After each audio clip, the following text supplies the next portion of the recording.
Hello guys, welcome back to CMA with Keval Darji YouTube channel पर, जहां हम कॉम्प्लेक्स कॉन्सेप्ट को भी सिंपल और इंटरेस्टिंग तरीके से समझाते हैं। ओके, तो आज हम बात करेंगे एक बहुत इंपॉर्टेंट टॉपिक पर, जो है आपका चैप्टर नंबर 5.6। ओके, जो हमारा प्लेलिस्ट चल रहा है, सो उसमें हम देखने वाले हैं आपका जो अच्छा वाला टॉपिक है, बहुत अच्छा वाला टॉपिक है, सस्टेनेबिलिटी मैनेजमेंट 5.6। ओके, सो सस्टेनेबिलिटी मैनेजमेंट। ओके, सो ये चैप्टर जो एंटरप्रेन्योरशिप और बिजनेस दोनों के लिए आपका क्या होता है, क्रुशियल है, क्योंकि आज के जमाने में एक सक्सेसफुल बिजनेस वही है जो प्रॉफिट के साथ साथ एनवायरमेंट, सोसाइटी और फ्यूचर जनरेशन को भी ध्यान में रख के सारी चीजें, बिजनेस वगैरह सारी चीजें करें। ओके, सिर्फ उनका प्रॉफिट में ही फोकस नहीं होना चाहिए, ये सारी चीजों को भी उनको ध्यान रखना चाहिए, क्योंकि आगे की जनरेशन को ये सारी चीजें भी प्रोवाइड होनी चाहिए। सिर्फ हमको ही यूज करने के लिए नहीं कर रहे हैं, बाकी आगे चल के जो भी जो हमारी जनरेशन आती जाती रहेगी, ओके, तो उसमें भी उन लोगों को ये सारी चीजें मिलनी चाहिए। ओके, सो मेन चीज हम पहले चैप्टर का ओवरव्यू बता देता हूँ। तो भाई आज हम क्या सीखेंगे कि भाई सस्टेनेबिलिटी का मतलब सिर्फ एक पॉल्यूशन कम करना नहीं होता, बल्कि एक ऐसी सोच है कि भाई जो बिजनेस को लंबी रेस का घोड़ा बना देती है। ओके, इसमें हम देखेंगे कि भाई सस्टेनेबिलिटी मैनेजमेंट का मीनिंग क्या होता है, इंपॉर्टेंस क्या होता है। ओके, उसमें सस्टेनेबिलिटी के बिजनेस में एग्जांपल्स क्या है, फिर चैलेंजेस और अपॉर्चुनिटी क्या होती है, स्टार्टअप्स के लिए हम सस्टेनेबिलिटी इश्यूज होता है। ओके, कौन से इश्यूज रहते हैं, सो एक एक करके हम सारी चीजें हम देखते जाएंगे। ओके, सो बिना टाइम गवाए हम स्टार्ट कर देते हैं हमारा लेक्चर। ठीक है, चलो, तो 5.6 में हम स्टार्ट करने वाले हैं, और मैंने जितना भी आपको यहाँ पे हाईलाइट किया है उतना ही हम आप एग्जामिनेशन के टाइम पे पढ़ के जा सकते हो, कोई इश्यू नहीं है। और मैं जहाँ पे बता दूं कि ये मोस्ट इंपॉर्टेंट है, तो वो लास्ट मोमेंट पे भी आपको एक बार पढ़ के ही जाना है। ठीक है, चलो, तो एक बार मैं देख लेता हूँ कि वीडियो मेरा परफेक्ट है कि नहीं है। ओके, चलो, डन। अभी तक 2 मिनट हो चुकी है, चलो, कोई इश्यू नहीं। सो स्टार्ट करते हैं। The concept of the entrepreneurship covers many types of the organizational individual activities, but it takes the its most obviously form in the decision by the entrepreneur to start a new business. Before the starting entrepreneurship, one person should know about the business sustainability management.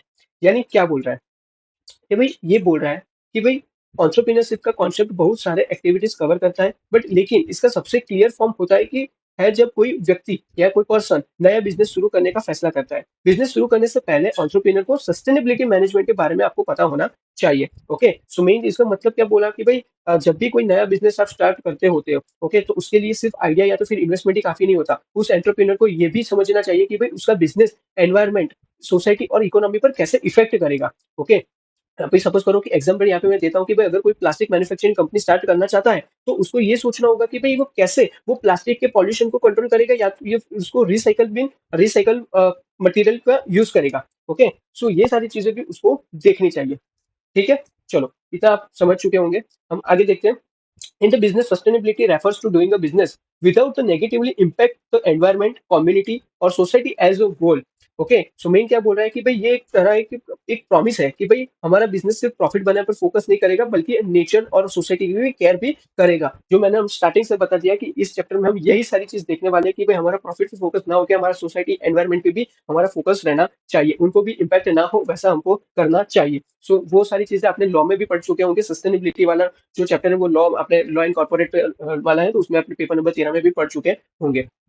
Okay, सो आगे देखते हैं कि भाई sustainability is the business generally address two main categories. First, the effect business has on the environment, and second, the effect business has the society. Obviously चीज है कि वो address दो चीज पे ही करता है। ओके, सो बिजनेस सस्टेनेबिलिटी दो मेन चीज पर ही ध्यान देती है, लाइक एनवायरमेंट पर इम्पैक्ट और सोसाइटी पर इम्पैक्ट। ओके, एनवायरमेंट पर इम्पैक्ट जैसे कि भाई पॉल्यूशन हो गया, रिसोर्स यूज, फिर डिफोरेस्टेशन। ओके, और सोसाइटी पर इम्पैक्ट यानी कैसे हो, एम्प्लॉयमेंट हो गया आपका, fair wages, communication, community development करना, वगैरह वगैरह। ओके, सो ये चीज उनका इम्पैक्ट होता है। सो ये दो कैटेगरीज में आपको ध्यान में रख के चलना है सस्टेनेबिलिटी मैनेजमेंट में। The goal of sustainable business strategy is to make a positive impact on at least one of the area. Like क्या बोल रहा है कि भाई अगर दोनों एरियाज में इम्पैक्ट हो तो बेस्ट, बट लेकिन एक में भी इंप्रूवमेंट हो तो वो भी सस्टेनेबिलिटी की तरह से एक स्टेप है। ओके, सस्टेनेबिलिटी की तरफ से एक स्टेप है। लाइक आप सस्टेनेबिलिटी मैनेजमेंट कर रहे हो, लाइक आप दोनों करो तो बढ़िया ही बढ़िया है, बट कोई एक चीज, या तो फिर आप सोसाइटी का इम्पैक्ट में आप थोड़ा इंप्रूवमेंट करते हो, या तो फिर जो आपका एनवायरमेंट में जो कुछ भी इम्पैक्ट हो रहा है तो उसमें आप कुछ इंप्रूवमेंट करके कुछ अच्छी चीजें वहां पे कर रहे हो कि जहाँ पे उनको इम्पैक्ट ना हो, इफेक्ट ना हो आपके बिजनेस से। ओके, सो ये दोनों में से आप कोई भी कर सकते हो, कोई भी एरियाज में आप अपना पॉजिटिव इम्पैक्ट डाल सकते हो। ओके, दोनों में डालो तो भी बढ़िया, बट यहाँ पे लिखा है एटलीस्ट वन। ओके, कोई एक में तो आप करते हो। फिर आगे चलते हैं कि भाई when the companies fail to assume the responsibility and the opposite can happen, the leading to issue like environmental degradation, inequality and social injustice. Okay, यानी भाई अगर कंपनीज रिस्पॉन्सिबल नहीं बनती तो भाई एनवायरमेंट को क्या होगा, डैमेज होगा, इनइक्वलिटी होगा और सोशल इनजस्टिस जैसे प्रॉब्लम आते रहते हैं। ओके, सो ये चीज भी आपको ध्यान में रखनी है। आगे चलते हैं। तो इतना आपको आई होप कि आपको समझ आ चुका होगा कि क्या है पढ़ने वाले हम सस्टेनेबिलिटी मैनेजमेंट में। फिर आगे चलते हैं कि sustainable business consider the wide array of environment, economic, social factors when the making business decision. This organization monitor the impact of their operations to ensure that the short term profits don't turn into the long term liabilities। यानी क्या बोलना है कि भाई sustainable business अपने decision लेते वक्त environment, economy और सोसाइटी तीनों चीजों का ध्यान रखते हैं। ओके, बट वो अपने काम का इफेक्ट मॉनिटर करते हैं। ओके, जो भी उन लोगों के काम किया उसका जो इफेक्टिव मॉनिटर वो लोग करते हैं कि भाई ताकि शॉर्ट टर्म प्रॉफिट आगे चल के क्या ना हो जाए, आपका लॉन्ग टर्म प्रॉब्लम ना बन जाए, इसीलिए वो लोग इफेक्टिव मॉनिटर भी करते हैं। ओके, सो मेन चीज यहाँ पे फिर से वही बोलना चाहूंगा मैं कि भाई मतलब कंपनी का है कि भाई सिर्फ आज का फायदा नहीं देखती है, बल्कि ये सोचती है कि भाई आज का डिसीजन फ्यूचर में डैमेज ना करे। ओके, अगर शॉर्ट टर्म में प्रॉफिट मिला है लेकिन उसका इफेक्ट फ्यूचर में पॉल्यूशन, लॉस ऑफ रिसोर्स या बैड रेपुटेशन हो तो वो सस्टेनेबिलिटी नहीं है। ओके, अभी सपोज करो एक एग्जांपल देता हूँ कि भाई एक माइनिंग कंपनी है। ओके, और वो ज्यादा प्रॉफिट के लिए एक्सेसिव माइनिंग करता है। ओके, लेकिन कुछ साल बाद क्या होता है कि भाई लैंड जो है वो बैरन हो जाता है। ओके, सो ये लॉन्ग टर्म लायबिलिटी बन गया है। ओके, तो सस्टेनेबिलिटी जो अप्रोच होता होता कि भाई माइनिंग के बाद एक आपका लैंड रिक्लेमेशन करे। ओके, सो वहां पे आपका एक सस्टेनेबिलिटी मैनेजमेंट आ जाता, बट यहाँ पे वो चीज नहीं आ रहा है। सो ये चीज भी आपको ध्यान में रखनी चाहिए। Okay, the overlap between the social environment and social and environment progress and financing gain is called the shared value opportunity. In the other words, doing good can have direct impact on your company's ability to do well। यानी भाई जब social और environment progress के साथ financially profit भी हो तो उसे शेयर्ड वैल्यू अपॉर्चुनिटी भी हम कहते हैं। भाई ये एक सिचुएशन तब होती है कि भाई जब कंपनी एक ऐसा काम करे कि भाई जो सोसाइटी और एनवायरमेंट दोनों के लिए अच्छा हो, और साथ में क्या होता है कि भाई उसमें प्रॉफिट भी लाया जा सकता है। ओके, सो ये चीज होता है। अभी सपोज करो कि सोलर पैनल है। ओके, एग्जांपल मैं यहाँ पे ये लेता हूँ सोलर पैनल। सो भाई एक solar panel manufacturing company environment को क्लीन एनर्जी भी देता है, जॉब क्रिएट भी करती है और अपने लिए रेवेन्यू भी बना लेता है। ओके, सो ये तीनों चीज एक साथ में करती है, like environment, society and profit भी बनाती जाती है। सो ऐसा आपका बिजनेस में होना चाहिए जिसमें आपका सस्टेनेबिलिटी मैनेजमेंट भी हो।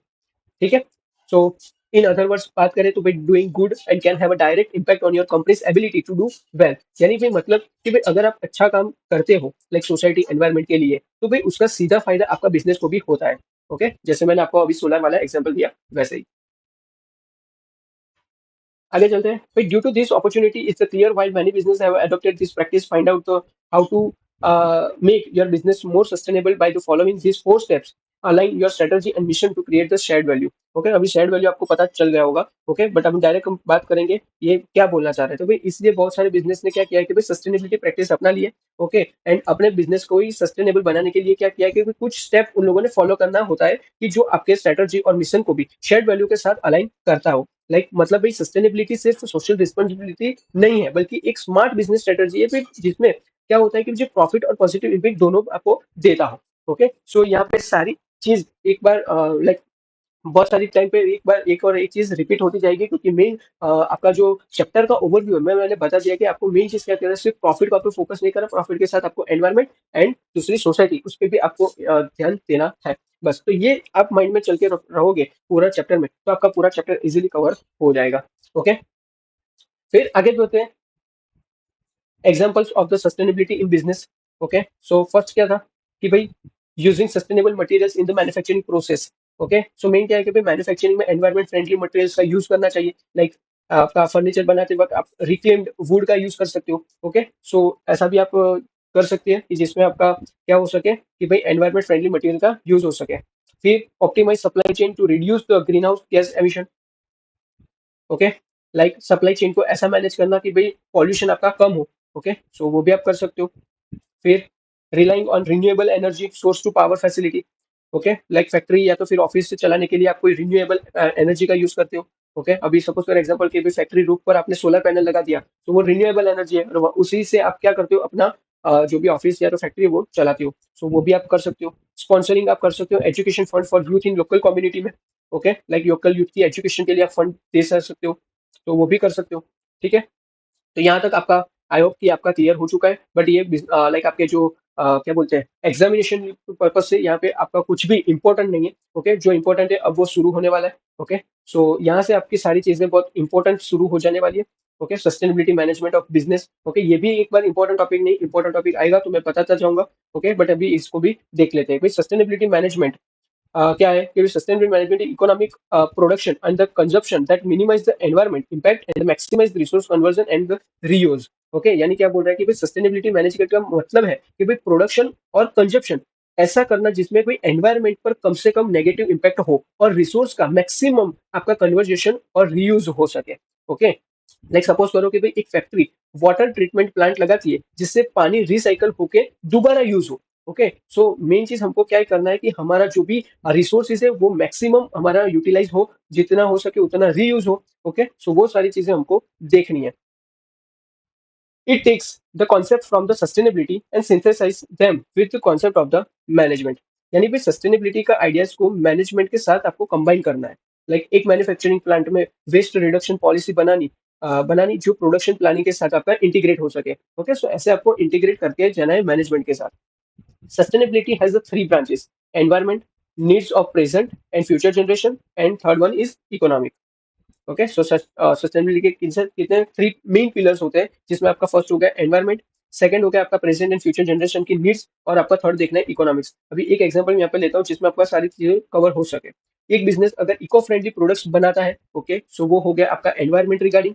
सेकंड चीज की भाई अफोर्डेबल प्राइस में देता है तो आपका प्रेजेंट जनरेशन हो गया, और वो रिन्यूएबल रिसोर्स का यूज करता है तो वो फ्यूचर जनरेशन हो गया। ओके, सो यहाँ पे आपका थ्री पिलर्स फॉलो कर रहा है, ऐसा हम बोल सकते हैं। ठीक है,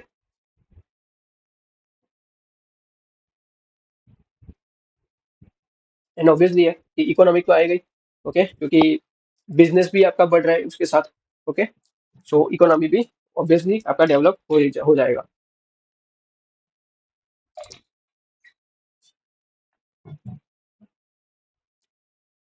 आगे बढ़ते हैं।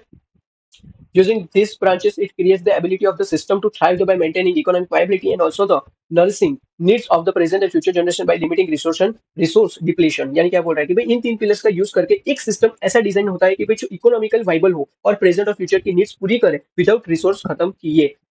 ओके, सो ये चीज भी एक मेन होता है। आगे चलते हैं।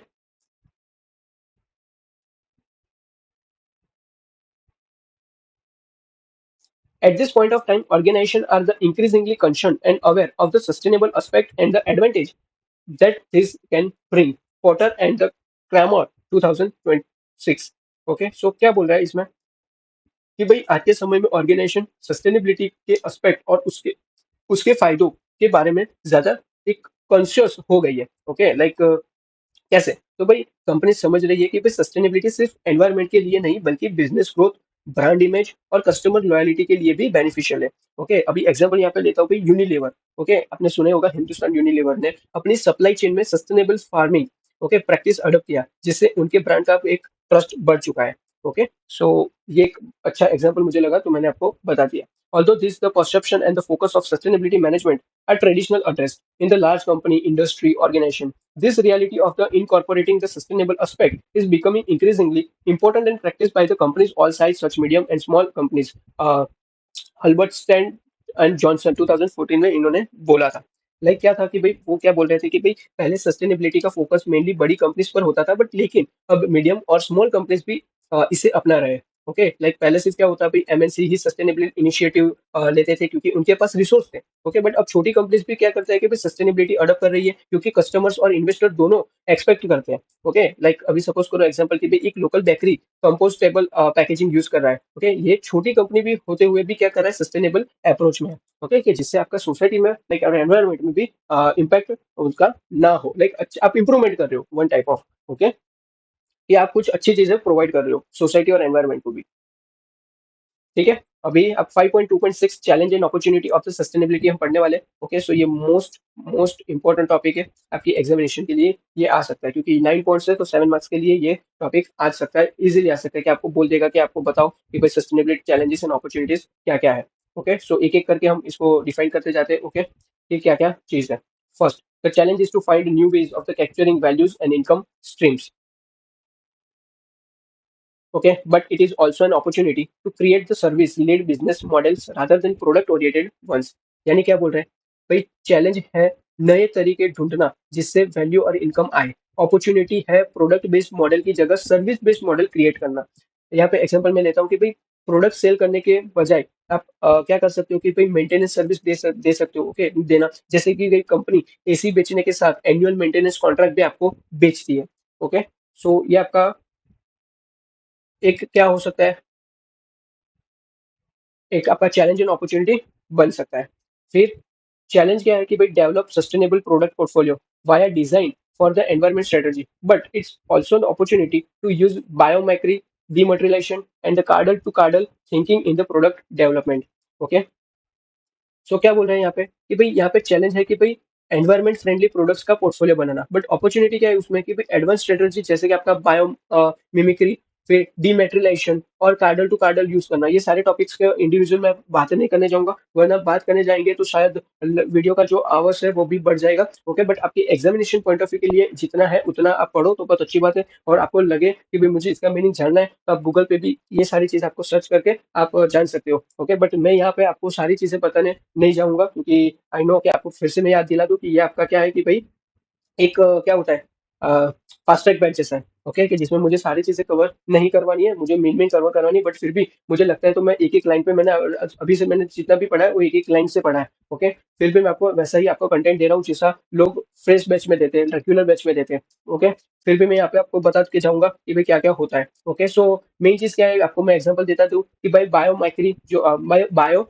मिमिक्री। ओके, क्या होता है कि भाई एक क्या होता है वो कि भाई एक नेचर से डिजाइन आइडियाज लाना। ओके, ओके, लाइक नेचर से आपको डिजाइन आइडिया लाना, लाइक सपोज करो कि भाई लोटस लीफ है। Okay, so lotus leaf technology for the water proof surface करने के लिए। फिर आपका देखा है डीमटेरियलाइजेशन। डीमटेरियलाइजेशन क्या होता है कि भाई कम रिसोर्स में आपको प्रोडक्ट बनाना है। ओके, फिर कार्डल टू कार्डल यानी क्या होता है कि भाई प्रोडक्ट ऐसे बनाए जो रिसाइकल होकर दोबारा उसको भी हम यूज कर सके। ओके, इसको बोलते हैं कार्डल टू कार्डल। ठीक है, तो ये सारी आपको अपॉर्चुनिटी है। फिर the challenge is to third one देखते हैं, challenge is to bring a culture. Challenge क्या है कि भाई bring a culture change within the organization and across the entire sector, but it's also the opportunity, वो एक opportunity भी बन सकती है to frame the genius of the sustainability thinking in the particular sector. यानी तो भाई challenge क्या है कि भाई चैलेंज है कि भाई ऑर्गेनाइजेशन और सेक्टर में कल्चर चेंज लाना, बट अपॉर्चुनिटी है कि भाई सस्टेनेबिलिटी को एक कोर वैल्यू बनाया जाए। ओके, लाइक सपोज करो कि भाई आईटी कंपनी अपने एम्प्लॉयज को वर्क फ्रॉम होम ऑप्शन देती है ताकि भाई ट्रैवल पॉल्यूशन आपका कम हो सके। ओके, सो ये एक आपका चैलेंज एंड अपॉर्चुनिटी बन सकता है। फिर चैलेंज इस तरह है कि भाई communicate sustainability initiative to various stakeholders, but it's opportunity to become open to scrutiny and thus building the further trust. Okay, main चीज चैलेंज एंड अपॉर्चुनिटी क्या है कि भाई क्वेश्चन है और उसके आंसर है कि उसका आंसर क्या हो सकता है। मेन चीज वही है। सो फोर्थ में क्या है कि भाई चैलेंज इज सस्टेनेबिलिटी के एफर्ट्स को सब स्टेक होल्डर्स तक क्लियरली पहुंचाना। अपॉर्चुनिटी है कि भाई ट्रांसपेरेंसी से ट्रस्ट बना देना। ओके, लाइक कंपनी अपनी एनुअल सस्टेनेबिलिटी जो रिपोर्ट है वो पब्लिश करती है, भाई जिसमें उनका एनवायरमेंट इम्पैक्ट का भी डेटा होता रहता है। ओके,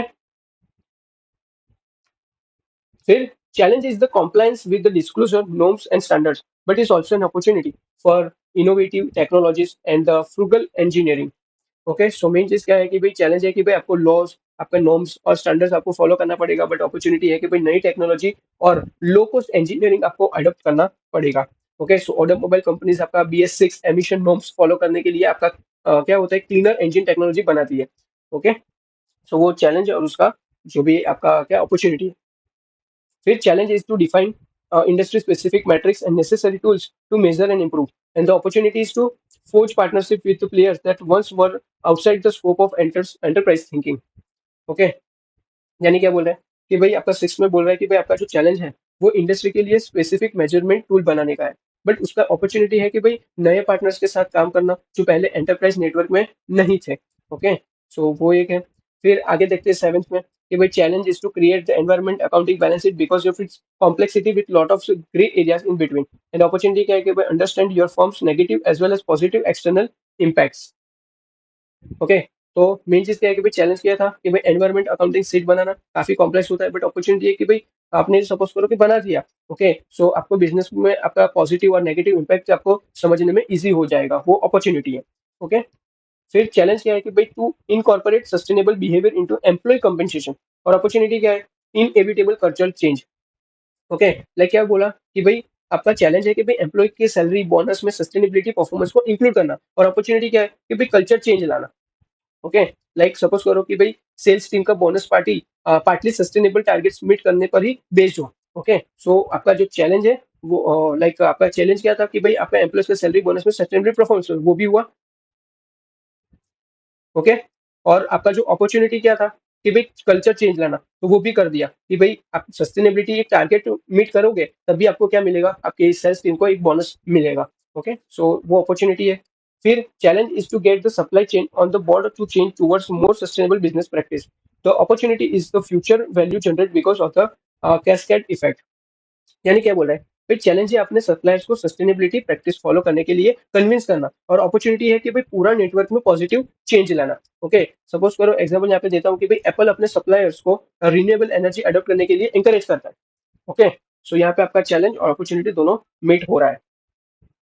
ठीक है, सो आपके 9 जो ये पॉइंट है, challenge and opportunity of sustainability, so वो एक बार आप फिर से सुनते रहना। ओके, जितना आप सुनते रहोगे तो उतना आपका रिकॉल पावर बढ़ता जाएगा। और आपका जो लास्ट टॉपिक है 5.6.3 sustainable issues of the startups. Okay, so देखते हैं इसमें क्या है। Startups have performed an increasingly important role for the global and local economics, driving the technology development and shaping modern world। यानी बोल रहा है कि भाई स्टार्टअप्स ग्लोबल और लोकल इकोनॉमी में इंपॉर्टेंट रोल प्ले कर रहे हैं टेक्नोलॉजी डेवलप करके। ओके, और मॉडर्न वर्ल्ड को भी अब शेप करके।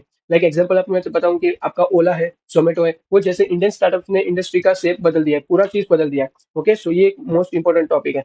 फिर in the comparison to corporate incubators, startups are recognized to be more agile, as they are fortuners in the breakthrough innovators, whereas the large organization invest in the more secure business opportunities and the incremental innovations. Okay, and तो इसमें क्या है कि startups में आपका जो भी बड़ी कंपनीज के कंपैरिजन में आपको ज्यादा फास्ट और फ्लेक्सिबल होते हैं। ओके, और नए इनोवेशन लेकर भी आते हैं। ओके, लाइक सपोज करो एग्जांपल पेटीएम। तो पेटीएम ने क्या है कि भाई इंडिया में आपका डिजिटल वॉलेट एक कॉन्सेप्ट को पॉपुलर करा किया। ओके, जब बड़ी बैंक्स अभी भी एक ट्रेडिशनल बैंकिंग में भी बिजी थी। ओके, सो वहां पे पेटीएम ने ये काम किया कर दिया था। फिर आगे देखते हैं कि startups have a positive effects on the job market. Okay, they drive growth with creating new jobs. The promotion of the sustainable in the startup business seems to be more promising approach for a number of reasons। यानी क्या बोल रहा है कि भाई startup में sustainability promote करना ज्यादा प्रॉमिसिंग है, क्योंकि भाई वो नए आइडियाज इजीली अडॉप्ट कर सकते हैं इसीलिए। ठीक है, फिर आपको यहाँ पे बताया गया कि level of knowledge that advisor were have about ecological issues and their willingness to discuss with their clients important creating business ventures। Okay, so यहाँ पे आपको इश्यूज दिए गए कितने 3 इश्यूज यहाँ पे लिस्टेड है। फर्स्ट इश्यूज है आपका lake of information. Okay, so main चीज क्या बोल रहा है, लेक ऑफ इन्फॉर्मेशन। तो भाई स्टार्टअप फाउंडर्स को सस्टेनेबिलिटी प्रैक्टिस के बारे में डायरेक्ट इन्फॉर्मेशन देना जरूरी है। Like example government workshop on the green entrepreneurship. Okay, so provision for more information directly to business founders could help in the adoption of more sustainable business practice. Not aware of potential that might exist for their startup business। Okay, so not aware of potential यानी founders को पता ही नहीं होता कि भाई sustainability उनके लिए कितना प्रॉफिटेबल हो सकता है। ओके, वो चीज उनको एक नहीं पता होता। ओके, तो वो भी एक इश्यू है। Third one, the role of public funding in the promoting sustainable enterprise is often overlooked। यानी भाई रोल ऑफ पब्लिक फंडिंग क्या होता है कि भाई जिसमें आपका गवर्नमेंट स्कीम सस्टेनेबिलिटी स्टार्टअप्स के लिए हेल्पफुल होते हैं, पर उनका अवेयरनेस वो कम होता है। ओके, तो उनको सस्टेनेबिलिटी करना है वो उन लोग ध्यान देते ही नहीं है। ओके, उनको तो 3 चीज है कि जहाँ पे एक इश्यू आ रहा है, जहाँ पे लोग सस्टेनेबिलिटी जो मैनेजमेंट है वो फॉलो नहीं करते। सो फर्स्ट आपका देख रहे हैं तो लैक ऑफ इन्फॉर्मेशन है। फिर not aware of potential that might exist for the startup business. और थर्ड है कि भाई आपका जो role of public funding in promoting sustainable enterprise is often overlooked. Okay, so ये 3 मेन मेजर इशू है। सो गाइज यहाँ पर आपका जो जितने भी सारी चीजें हैं, ओके, सो वो आपका कवर हो चुका है। और just 1 minute. Okay, so public funding awareness मैंने बता दिया कि जिसमें क्या था भी गवर्नमेंट स्कीम का बेनिफिट आप नहीं ले पाते हो। ओके, फिर not aware of potential, like उनको ही पता नहीं है कि भाई सस्टेनेबिलिटी प्रॉफिट भी कितना, लाइक प्रॉफिटेबिलिटी आपको दे सकता है सस्टेनेबिलिटी करने से। And lack of information, founders को ही सस्टेनेबिलिटी प्रैक्टिस का नॉलेज कम होता है। ओके, सो ये 3 आपका एक इश्यू है कि जिसमें आपका जो लाइक क्या बोलते हैं सस्टेनेबिलिटी मैनेजमेंट लोग का कम करते हैं। ओके, सो सस्टेनेबिलिटी मैनेजमेंट एक मेन चीज यहाँ पे फिर से बता दूं कि सस्टेनेबिलिटी मैनेजमेंट एक लॉन्ग टर्म सर्वाइवल स्ट्रेटजी है। ये सिर्फ नेचर का ध्यान रखने के लिए नहीं है, बल्कि अपने बिजनेस को फ्यूचर प्रूफ बनाने के भी लिए एक जरूरी होता है।